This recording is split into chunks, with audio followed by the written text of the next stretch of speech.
master's degree in education and a doctorate in clinical psychology. She was born during apartheid to white South African parents.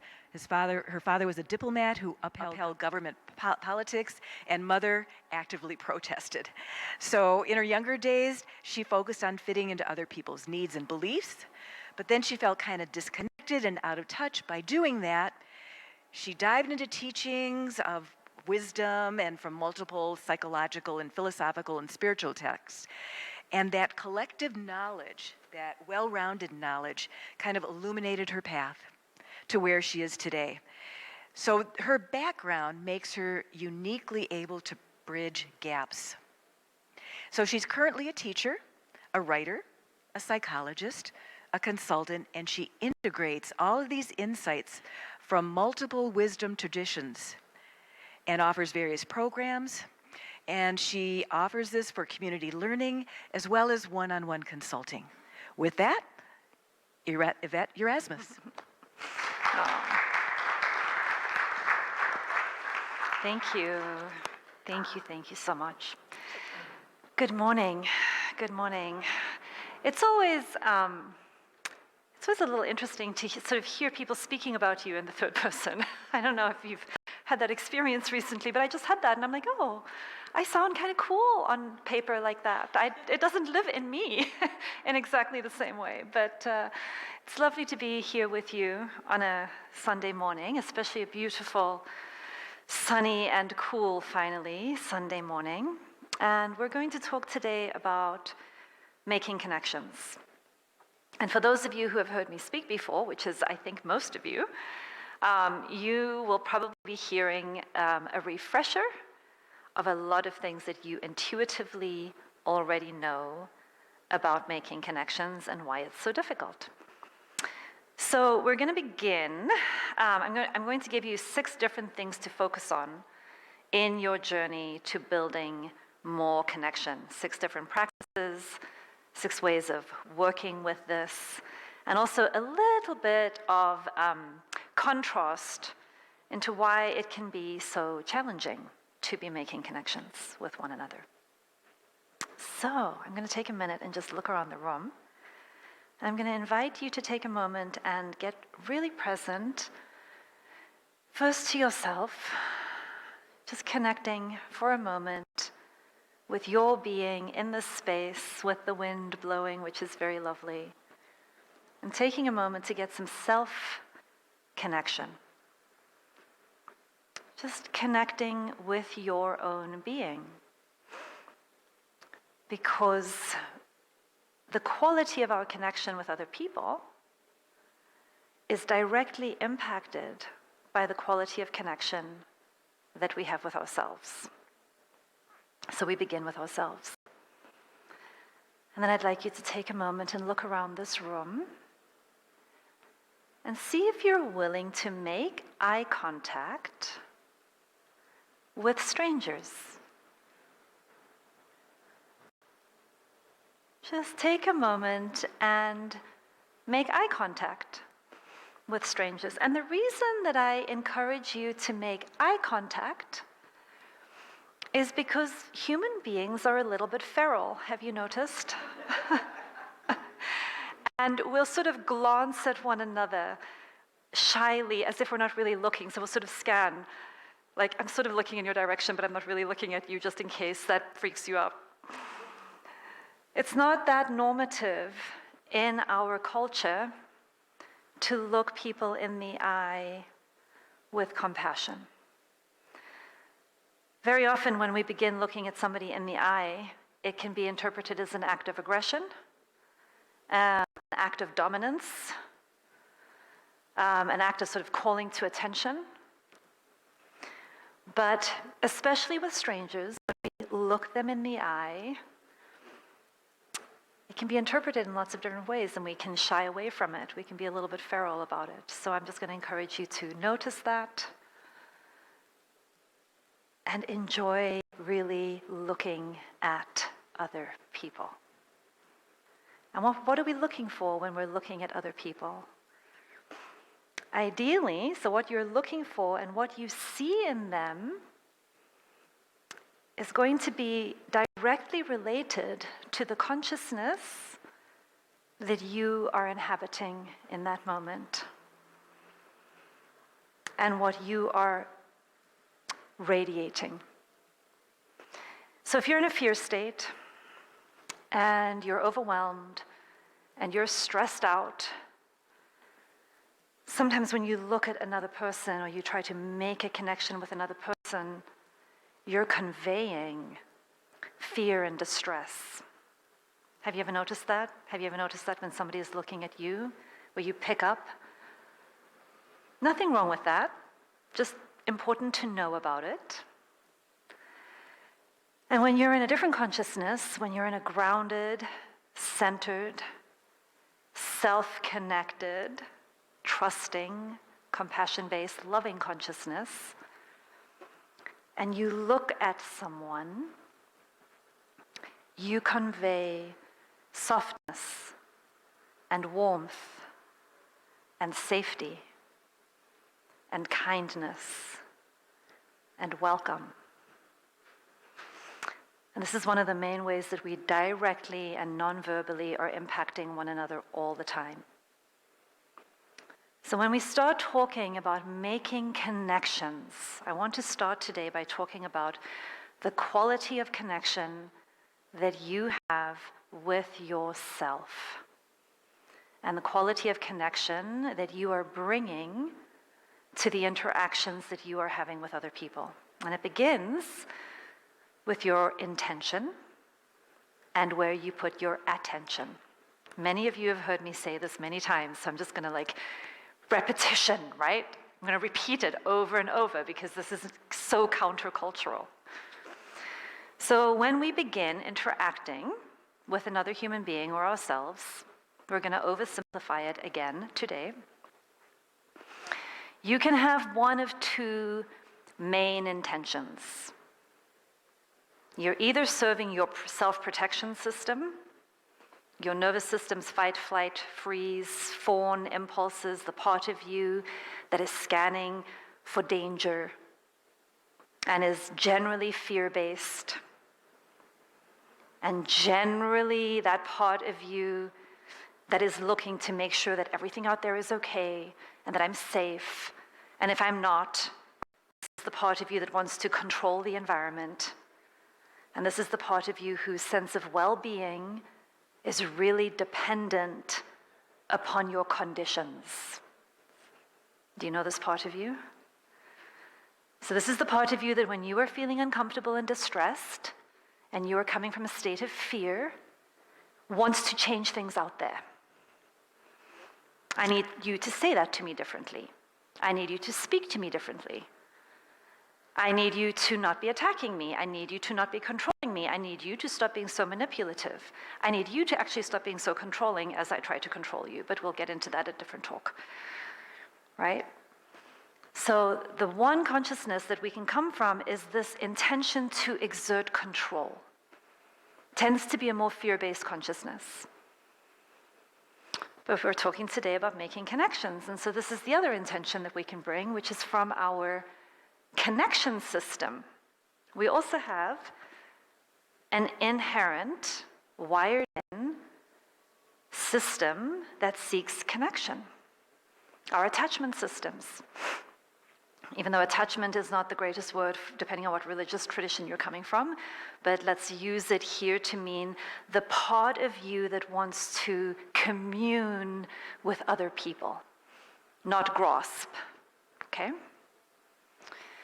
So your connection system is all about learning and about growth and about relaxation and about opening up and about reaching out and about finding shared humanity. And your connection system comes online when you feel safe. Now, here's the dilemma. We are never safe. If you haven't noticed, other people kind of suck. Okay? Have you noticed that? Now, we can love them anyway, which is what I highly recommend. But generally speaking, we're a pretty fear-based species with a whole bunch of judgments, trying to control one another and impose our values on one another, and then accusing other people of being defensive when they don't want to take on our values. Right? Because the world would obviously be a better place if you were all just like me. But see, the problem is everybody thinks that. If you saw the world the way I see it, if you think the way that I think, if you do the things that I think are better, how much easier would that be? But instead we live on this like huge planet with all of these diverse people, and they all have different ideas and different preferences and different personalities and different thresholds. It's a shit show out here, right? It is. And so this task of like deeply connecting with one another, while it sounds really lovely as an ideal, is actually a very deep, lifelong spiritual practice, as I understand it. Because what does it invite? It invites a willingness in me to notice my fear-based survival, controlling, judging system and to love her up, but to put her on a leash. It requires from me a dropping of this idea that you're ever going to be emotionally safe, and learning to develop courage to live in alignment with what you believe in. And it will always be a risk. Opening your heart is always a risk. Vulnerability is a risk. Living is a risk. The only good thing about it is we all know how it ends, and it's the same for all of us. So that piece is already decided. So now we can just get on with the business of taking a lot of risks. Because we're all going to die. Like, why do we keep avoiding this? It's inevitable. So let's just put that to the side and be like, great, I know how this ends. Now, how am I going to enjoy myself in the meantime? Okay, how am I going to enjoy myself? And I'm going to enjoy myself, for me, the most, by getting a deep sense of self-connection and choosing to live a life based on courage and connection, as opposed to living a life based on fear and judgment and control and manipulation and defensiveness and shutting down, and then blaming all of you. Right? Now, maybe none of you have done this, but I lived that way for a very long time, so I know that way kicks up a lot of suffering, not the kind of suffering that I want to continue living with. So, number one, intention. You're tracking in every moment. Is my intention to deeply connect with you and myself, first with myself and then with you? Or is my intention right now fear-based and therefore based on a desire to control, manipulate, and change you? One is a protective system response, the other is a connection system response, and it is important to understand the difference, because I see so many people attempting to connect with one another when they are in a fear state and everything they're doing is defensive. It doesn't work. What I see happening, for example, in a lot of the couples therapy that I do, is you have two people whose defensive systems are having a conversation, but their authentic selves are well guarded and not online, and there's no connecting happening. Do you know what I'm talking about? I'm just wanting to check that you're sort of tracking. Okay. So why do we take our open-hearted, vulnerable, beautiful, essential selves and put it away and then lead with our defenses and our shields and our bracing and our cleverness? Because we haven't done our own healing work, our own fear work. And so today we're going to talk about how do we do that. So number one, you set a clear intention that you want to connect. Okay, everything begins with a clear intention. And the moment that you set that intention, you'll begin noticing when you're controlling and when you're connecting. And here I go controlling again, and now I'm going to choose connection again. Okay? When I'm choosing connection, there are at least 4, if not 5 practices. Connection happens in the here and now. I'm not connecting with you in the future. I'm not connecting with you in the past. I'm connecting with you now. This is where a mindfulness practice is incredibly helpful to human beings, because our minds want to keep us out of touch with the now, living in the future, what bad things might happen very often, and living in the past, what bad things have happened. And when my mind is living in all the horrible things that could happen and all the horrible things that have happened, how does that affect my being when I'm showing up in this moment? I show up guarded. And the more guarded I am, the more difficult it will be for you to connect with me. You will connect with my shield. You will connect with my defenses, bless you. You will connect with all of my weaponry and my shell. And you'll think you're connecting with me, but I'm not actually online. Okay?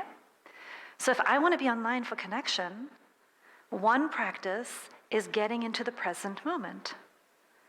And getting into the present moment means being willing to work with yourself and every other person exactly as they are.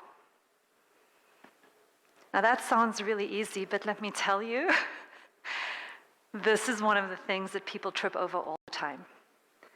I don't really want to work with you as you are. I want to show you how you can be more to my preferences. I actually want to tell you the impact you're having on me and how much I don't like that and how I would like you to be different so that my system can relax more around you.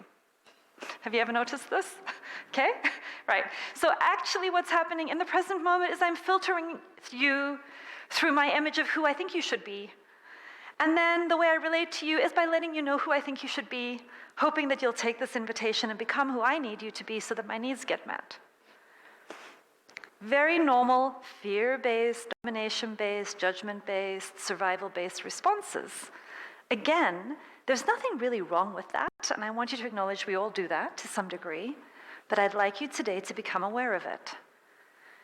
Because what your practice is learning to see yourself as you are and love them up. Okay, all of the parts, all of them. You love them all up. The defensive parts, the bracing parts, you love it. And as you learn to work with yourself as you are, and you learn to bring acceptance and love to all of these parts, you start understanding their function. And as you become aware of them and conscious of them, you become choiceful about them. Because I want you to remember, you cannot be co-creative or choiceful about anything inside of you that you are not aware of. If you're not aware of it, it runs you. So this first practice of getting very, very present is about becoming conscious, becoming willing to be who and what you are at your current stage of development, and to know that it is good, not to rank yourself based on all of your benchmarks of how you think you should be, and then to extend that to everybody that you meet. Practice number 1, we love ourselves as we are, and we love everybody else as they are. We drop this perpetual agenda for self-improvement. It's just another form of violence. We can talk about that another day too. Practice number 2. Once you start being willing to contact yourself, other people, and this moment on its terms as it is, you stop seeing through your filters, your desires, your projections. You still have them, by the way. They're still operating, and you want to be aware of them. You just hold them lightly. They don't go anywhere. We're not trying to repress them. We're not suppressing them. We're not making them go away. We're just holding them lightly. They're not running the show anymore, okay? But they're not being repressed. The next thing that happens is we start putting our attention on the aliveness in my body and in your body. Our habit is to become unaware of our aliveness and to connect at the intellectual level up here. So it's almost like I jump out here and you jump out there, and then these two disembodied mind spaces begin having a connection. All right. That can be fun, but it's not going to give you the rich quality of deep intimacy and connection that many people are longing for. So you want to be able to do more than that. That's great, that's fine. It's like playing a chess game, beautiful. But it's not an embodied connection with another human or with yourself. So the next practice is you bring your attention into your entire body and you show up embodied. You are not an intellect walking around in a vehicle. You are an ecosystem, and you bring your entire ecosystem fully online, and you begin giving a language to what you are feeling, and you begin tuning into how other people are feeling. And you reclaim the importance, the life-affirming importance of knowing how you feel, knowing how other people feel, and you remind yourself that it matters. So many of us have had parenting that said, it doesn't matter how you feel, do it anyway. Your feelings don't matter.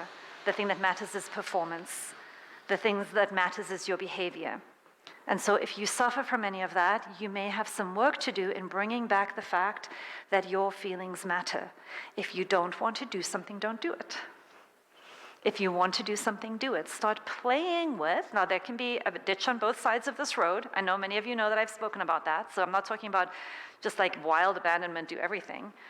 But if you want to bring back your feelings, you need to start bringing back the wisdom of what your feeling state is telling you and being willing to work with the feeling states in other people.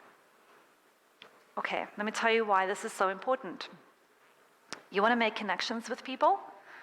What if they're angry? Are you able to connect with people when they're happy and smiley and in a good mood and have a positive vibe and a high vibration?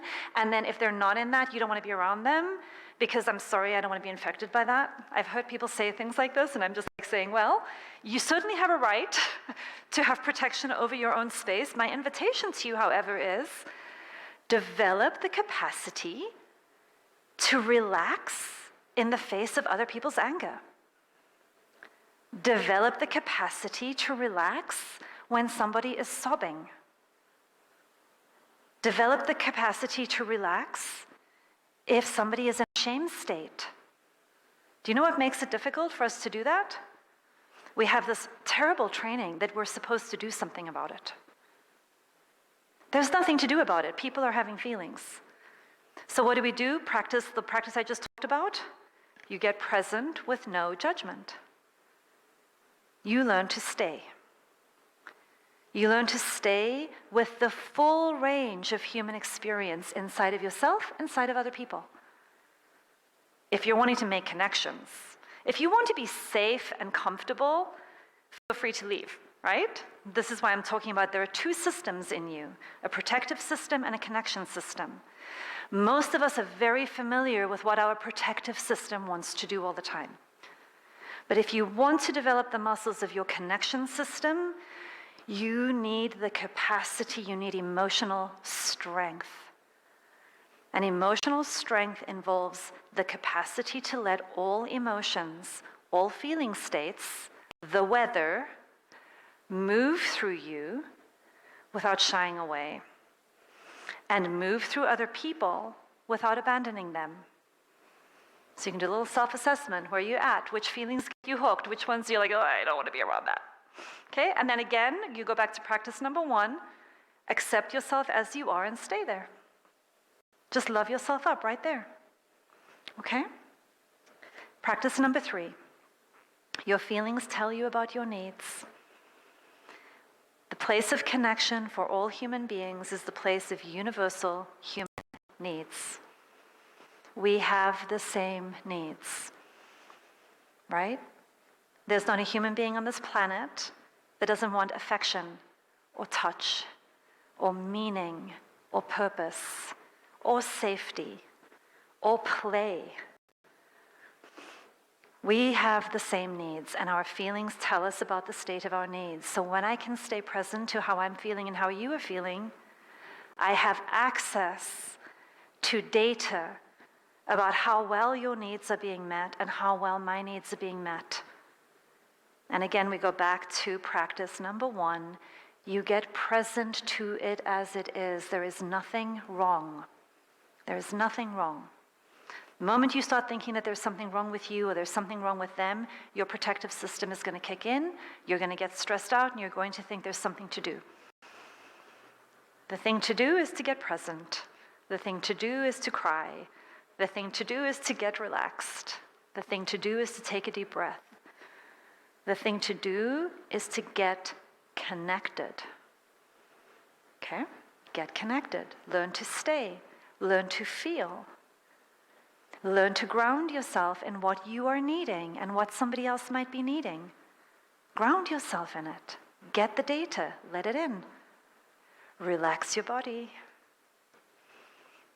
I forget what number we're on, but the next practice, 4, thank you. The next practice is asking for what you want. Now, you would be surprised at how challenging this is for people. Ask for what you want. And you know why this is so challenging? We don't know what we want. Most of us don't have any idea what we want half the time. You know what we do know? What we don't want. Right? I know what I don't want, but if you were to ask me what I do want, it's a little harder. I can tell you that I don't want you to talk to me like that. I can tell you that I don't want you to park the car like that. I can tell you that I don't want you to break your commitments. I can tell you all of the things that I do not want. And the more we do that, the more we get of it. The more stuck that gets, the more that stuff gets reinforced. So we need to break this habit of speaking about what we don't want. It's already happened, it's done. Get really grounded in what you do want. And if you want to up-level that practice, which I highly recommend, you ask for what you want in the here and now.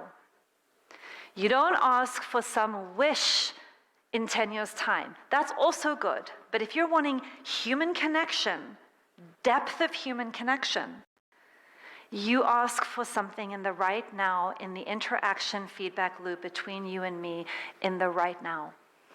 And what does that sound like? I'm really wanting a hug right now. Would you be willing to give me one? I'm really wanting some sense of safety and reassurance. It would help me if you would hold my hands. Would you hold my hands right now? I'm really needing a little bit of space and some trust in my own choicefulness, and it would help me if you could take 5 steps back just so that I can breathe a little bit more freely. Are you willing to do that? In the moment, right now, behavioral, positive, something that can be done. Ask for what you want. It is one of the biggest powers of creation, creative energy, that you have for yourself and your relationships. And often this takes a lot of consciousness work. Because when I'm activated and hooked and stressed out, let me tell you what's top of mind for me.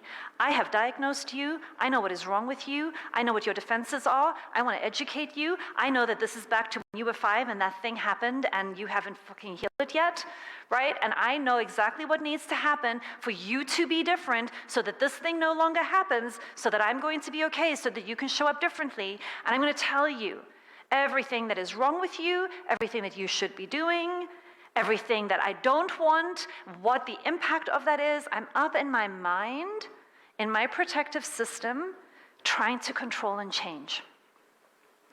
And when we communicate in that way, when we show up with one another in that way, it is very, very rare, if ever, that the other person is going to say, "That is so helpful. Thank you so much. I get it now." Okay? That's right. I know you've been saying this. It finally came in. No, that doesn't happen very often. So we want to learn to ask for what would help, right? So this is another switch. We stop focusing on what is wrong. We want to know it. It has good information. But then we take that information and we transform it into the language of connection.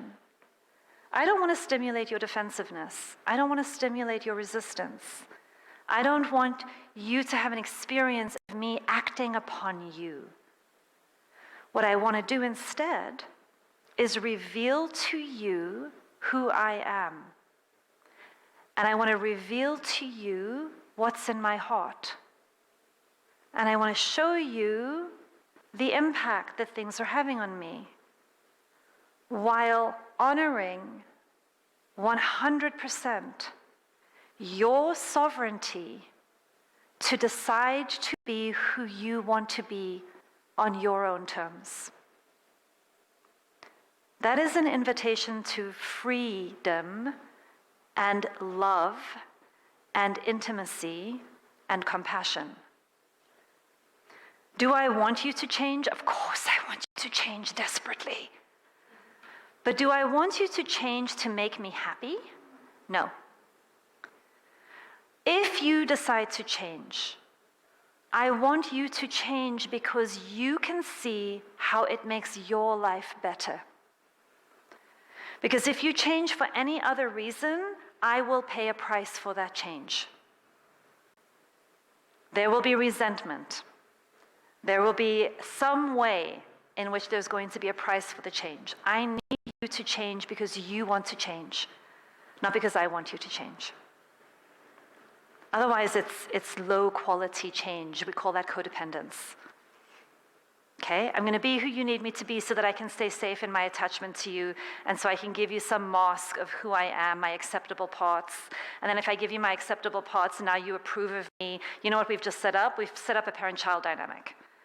And I don't know a lot of people who are looking for partnership who are interested in getting stuck in parent-child dynamics, because that brings me to my final thing in terms of the practices that we want to be embodying. And that has to do with power. We need to be examining our relationship with power. Because most of us live and breathe domination systems in which you can be a perpetrator, a rescuer, or a victim. Right? And in which the self-protection game is, I get power over you or I submit to you. Either you have power over me or I have power over you. And then one of us has to be in a one down position. And what that feeds structurally is psychological issues of narcissism and shame spirals. Because I either go one up and I'm better than all of you, and therefore I can assert and impose myself on you because you're all bad and I'm so great. Or we do the other thing, I'm so bad and you're so great. Very, very, very unsatisfying relationships based on these principles. Okay? And then we swing between narcissism and codependence, narcissism and codependence. And both of those are rooted in fear. So what's the practice? The practice is claiming your empowerment and taking responsibility for your internal conditions and your life and who you are with a lot of grace and a lot of compassion, understanding that you are a product of your environment, you are a product of your conditioning, you are a product of your family system. Most of the stuff you're going to find inside of you, you didn't put there. You fielded it. You did the best you could with it for 18 years, give or take 5 on each end of that, depending upon what childhood you had. Okay? It's what you inherited. But now, as I look around the room, everyone except one person in here, I would say, or 2 people in here, I would say, you now have some responsibility because you can now wake up and you can have a look at what happened, and you can get aware of what happened to you, and you can get aware of the systems within which you are living that are exerting forces upon you that impact you. And then you can choose to, one, be very gentle with who you discover, knowing it's not your fault. So you go, oh yeah, that's my really aggressive and crappy part, right? And that's my really like apathetic and depressed part. And oh, that's the really racist part of me. Shit.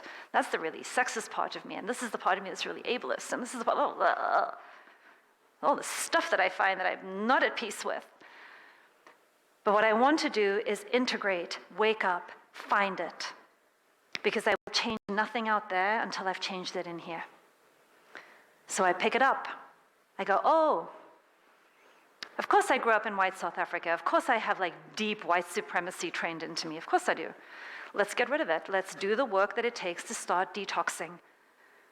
Because that's what it means to wake up, and that's what it means to reclaim your power, your real power, your co-creative power, your conscious, connected, compassion-based, loving power. The power that you have for healing and for connection and for transformation of a kind that is desperately needed on this planet. Desperately, desperately needed. And it starts with making peace with everything you find inside of yourself and being willing to begin working with it through a learning and growth lens, not a shame and blame lens. It doesn't help when you find something inside of yourself to judge it. That will simply make you not want to grow anymore because, ooh, what might I find? I can't tell you how many times I'm working with a client and we're beginning to explore something and I'll hear something like, I don't want to go there. And I'll say, tell me more, what's going on? I'm afraid of what I might find. I'm afraid of what I might find if I really began looking at myself. And so this is where we start developing courage. And we get courage by having people in our lives who will love us anyway. In many ways, that's what I think we pay good therapists for. Good therapists are going to love you anyway. They are going to help you see your goodness.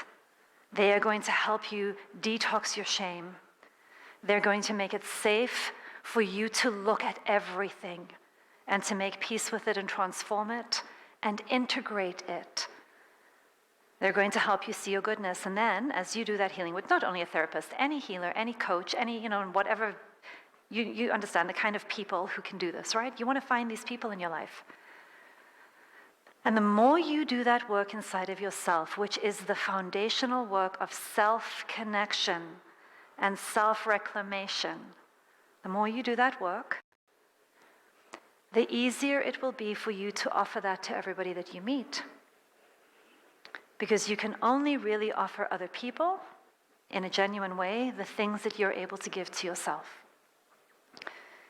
So when I know that I sometimes get really angry and really horrible and really reactive, and I've made peace with that, I can relax around that, I know what to do with that, I know how to do repair work, I know how to be graceful and gentle with myself, I don't expect myself to be perfect all the time, then when you get really hooked and reactive around me, it doesn't take much for me to be offering you the same grace.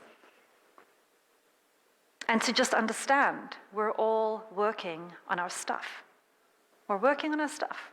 So let's do it together. Let's do it together holding hands.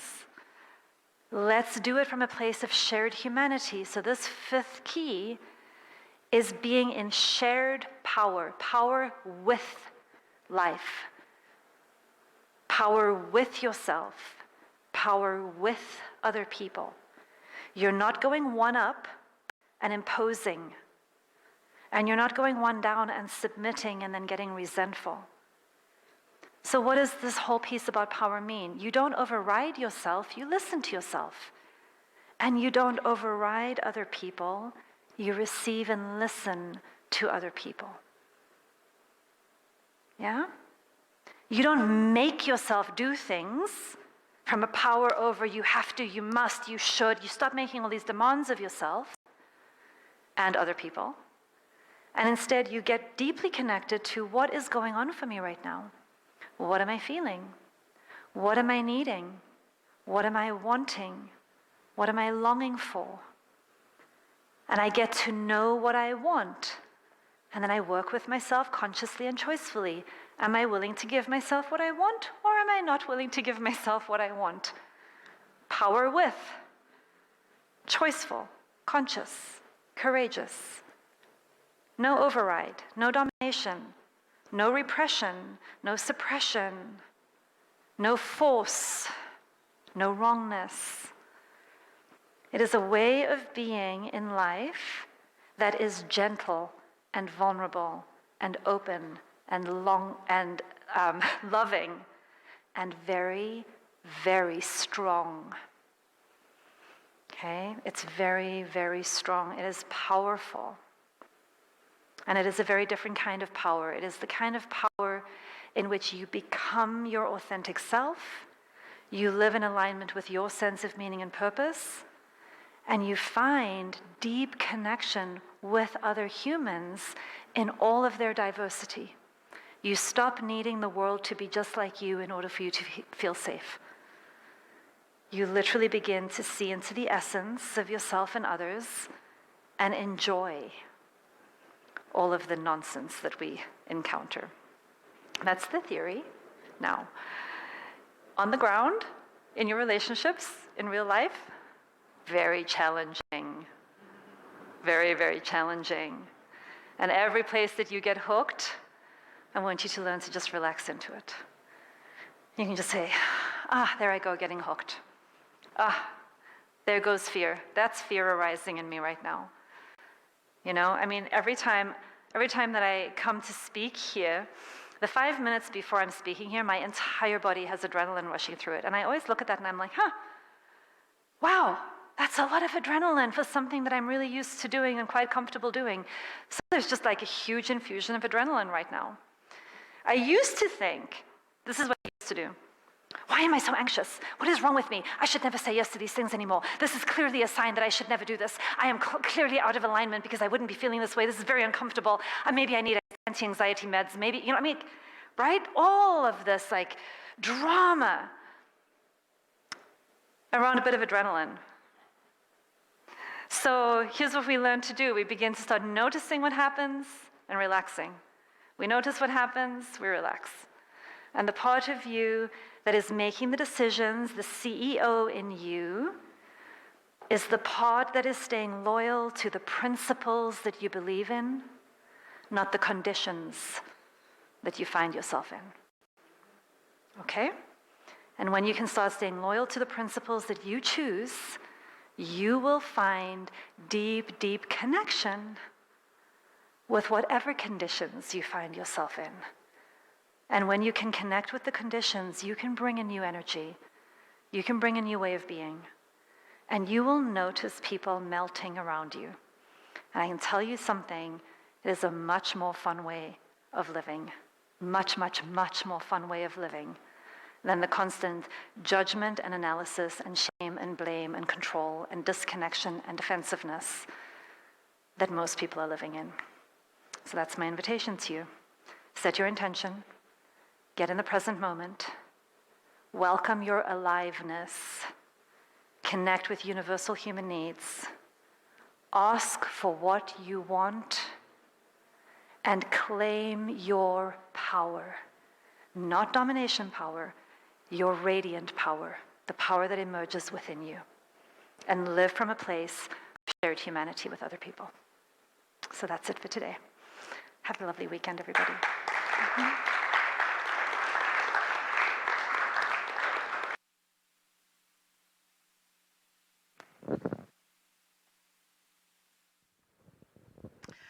Wow. Thank you, Dr. Erasmus, for your wonderful pearls of wisdom. And as I was sitting there, I had an aha moment. And it connected to a numerology reading that I had this week. And so you were talking about in order to connect with people, you have to connect with yourself. Well, in the reading, he said to me, well, Ella, one of the reasons you don't feel as much is because you're not in your body. You're only in your body maybe 40% of the time. And so we went on to talk about what that means to not be in your body. And I'm like, well, how can I get in my body? He said you need to wear hematite and you need to meditate and do some grounding practices. And so thank you for that reminder and that connection that we have to have with ourselves first before we can fully connect with other people. So anyway, I hope you all got your pearls of wisdom from there, but there was a lot to unpack. I'm happy that this is going to be posted on YouTube so I can go back and take a look at that. So thank you. All right, so my other duty today is just to remind everybody that Lake Harriet Spiritual Community is funded, and we're solely funded by your donations. So in just a moment, the ushers are going to pass the basket. If you can, give what you can. If you can't donate today, take a look at our website. There is a way to donate through PayPal on our website. So we appreciate your generosity. It helps us keep the doors open, keeps the lights on, and helps us to keep bringing wonderful speakers to share their wisdom with us, like Dr. Erasmus. So, all right. Thank you.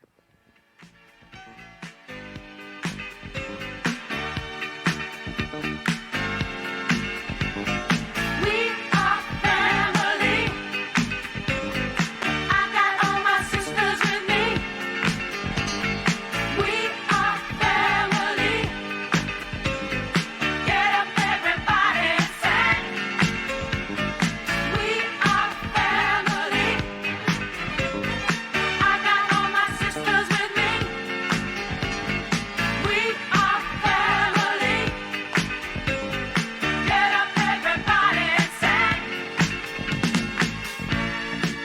Everyone can see we're together as we walk on by, and we fly just like birds of a feather. I won't tell no lie. All of the people around us, they say, can they be that close? Just let me state for the record, we're giving love in a family dose. We are family. Hey, I got all my sisters with me. We are family. Get up, everybody, and sing. Sing it to me. We are family. I got all my sisters with me. We are Thank you, Gary. family. I don't know how he does that. He always finds music that ties into the theme. And so we are a family. We are connected. So, all right, if you'll help me in blessing the offerings, if you'll raise your hands and send energy this way and repeat after me. God's perfect love flowing through me blesses and multiplies all that I give, all that I receive, and all that I am. Aho. All right, so as is our tradition, we like to circle up. And I think we've got a really small group, so maybe in the center and maybe like the first 6 rows, we can circle up, and Dr. Erasmus will lead us in a closing message.